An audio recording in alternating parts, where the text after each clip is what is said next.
এই সরকার তো বলেছে তরুণরা জিতবে, তো বৃদ্ধরা জিতবে না, তরুণরা মন্ত্রী হবে, বৃদ্ধরা মন্ত্রী হবে না। ওনাদেরটা ওয়েল প্ল্যান, তরুণদেরটা ওয়েল প্ল্যান, আর বুড়াদেরটা ওয়েল প্ল্যান না।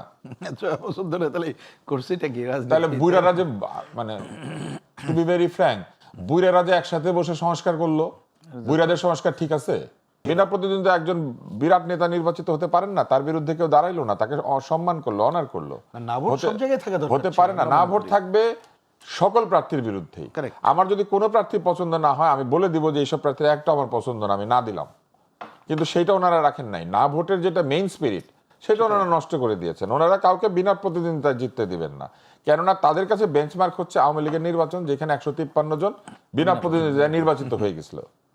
কিন্তু মুশকিলটা কোথায় আপনি আমাকে চিন্তা করেন, ওইখানে তো দু একজন থাকতে পারে যার বিরুদ্ধে আসলে কেউ দাঁড়াতে চায় না, থাকতে পারে, কিন্তু বিরাট নেতা ধরেন শেরে বাংলায় কে ফজলুল হক, হতে পারে না তার বিরুদ্ধে কেউ দাঁড়ালো না, অনেক বয়সে দাঁড়িয়েছেন। মাহাতির মোহাম্মদ, চিন্তা করলে ৯০ বছর বয়সে দাঁড়িয়েছেন, ওনার বিরুদ্ধে না দাঁড়াই, হতে পারে না?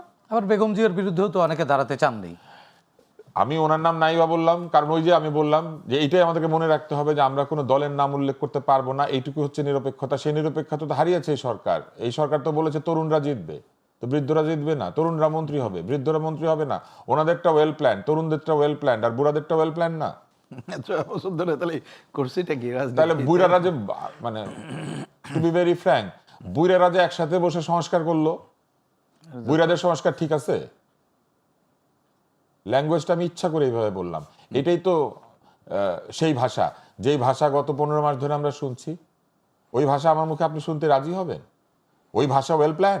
এটা তো প্রতিবাদের ভাষা হিসেবে না, ওই তারা ভাষা বলছে। ওয়েল প্ল্যান, যেখানে একজন মুক্তিযোদ্ধার বাসার সামনে গিয়ে মাফ করা হয়। কুৎসিত ভাষায় আক্রমণ করা হচ্ছে, ওটাকে ওয়েল প্ল্যান? একবারও শুনেছেন আপনি মুখে কখনো বলতে যে এই ভাষা চাই না? ওয়েল প্ল্যানের সঙ্গে সঙ্গে কি এরকম ডাস্টবিনের ভাষা আসে? যে ভাষা ডাস্টবিনের সামনে মানুষ বলতে গেলেন মুখ চাপা তো দেয়, নাকও চাপা দেয়। তো সবাই আপনার কাছ থেকে আরো শুনবো তো সেই আলোচনা। ভাষা যারা চালু করেছে তারা মন্ত্রী হবে, মনে করেন শিক্ষামন্ত্রী হবে, ওই ভাষায় যে কথা বলেছে, জি। কেমন লাগবে আপনার বলেন তো?